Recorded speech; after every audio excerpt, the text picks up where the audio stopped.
Hi, I'm Scott Volpenheim, Director of Marketing at ERP Suites. I'm here with Mark Zink, and we're going to talk about analytics today.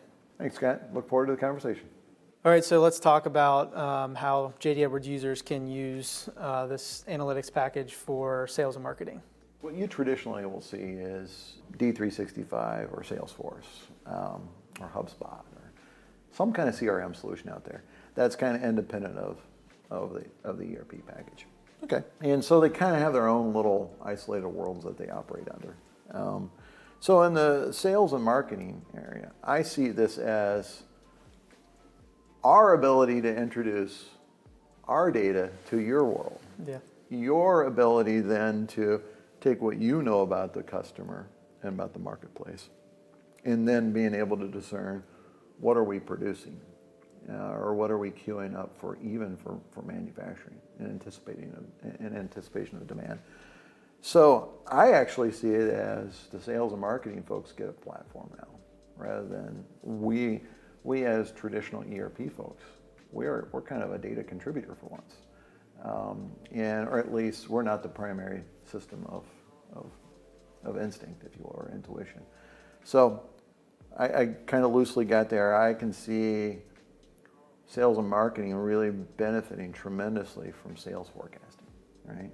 So being able to not only analyze what we've historically sold in our systems, but to be able to provide some behavioral attributes that maybe a CRM solution is anticipating, or maybe looking at demographics, or maybe looking at some key economic indicators that are suggesting our product may be losing value or maybe gaining value, or in turn losing momentum or gaining more momentum. So I think being able to empirically look at a sales forecast with those two sets of data become quite valuable. So if I'm an operations guy and I'm looking for my sales team, I can get a much more, I can get a much better feel for what I need to produce so that I'm not out of stock, I'm meeting the customers on time, and more important, that maybe the supply chain that we spoke of can work more on their carriers and anticipate more planning and less about procuring and buying and warehousing.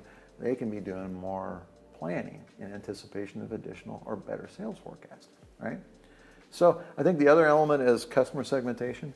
So in Edwards land, our supplier master or address book records have lots of attributes. CRM solutions, lots of attributes. Category codes. Yeah. Ways to describing your customer, whether they're key, certain region, maybe an ABC category or something. There's something that says this is a high touch customer, or this is one that is a high margin product, things of that nature. So being able then to segment your customers and being able to understand really what are their particular behaviors, maybe what are their locations or their preferences, and being able to apply that to a broader set of demand is kind of also another element. So I think that just like you are in your supply chain, you're looking at your suppliers and trying to figure out who needs the high touch and who needs the repeat buys, who needs a guaranteed volume, that kind of stuff. Same thing is really being able to marry up that kind of information and being able then to look at our customers with those kinds of attributes more consistently, and then anticipating that as part of our planning cycle as well. The other element is in the sales side. You can say analyzing website activity, kind of important. Yeah. How many people are coming to our website? How many people are actually clicking on our products? Going deeper into maybe an industrial product, going into a specific part number, knowing its segmentation, knowing its attributes. What are people interested in for my company? And knowing my website traffic, whether that's through my own analysis or Google Analytics. So yeah, taking Google Analytics data and marrying it in. Yep. Or how many people clicked on my product after an email campaign? Are my operations folks, are they aware that maybe the new idea is building some momentum, and is my supply chain anticipating the need of all that maybe potential content, or maybe operations, are they ready to produce that product and maybe in that particular region at the volume that's anticipated? So that's kind of key.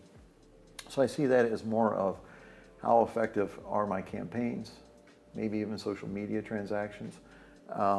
Those kinds of platforms also give you a good sense of customer sentiment and of opportunity. So again, I'm not talking about the sales order in our ERP packages. I'm saying my sales order tells me about what something bought. Now I'm starting to look at what's the economy around those particular items that I'm selling, or even services. Yeah. It really doesn't matter. And I think the last one is we can go the opposite direction, and I kind of mentioned this a little bit earlier. If we could use something as, like a web scraping tool to generate data about, not about ourselves, but about our competition, to consume that data. Well, how many people are actually visiting their sites? What kind of new products are they introducing? What kind of social media, what kind of energy are they getting around their products? Are they getting a lot of thumbs ups, or a lot of thumbs down? Are they getting a lot of negative sentiment about their product? People writing some things that don't seem to be nice about their products? So we can also not only look at what's internal and opportunity ourselves, but maybe what's our competitor landscape look like. So again, it's about really kind of broadening the data analysis and really turning it into, like I was, kind of under the moniker of analytics and business intelligence. So being able to provide that quick, something beyond intuition, but to be able to marry those data sets in a way that's effective for decision making is pretty important here in sales and marketing space for sure. Yeah.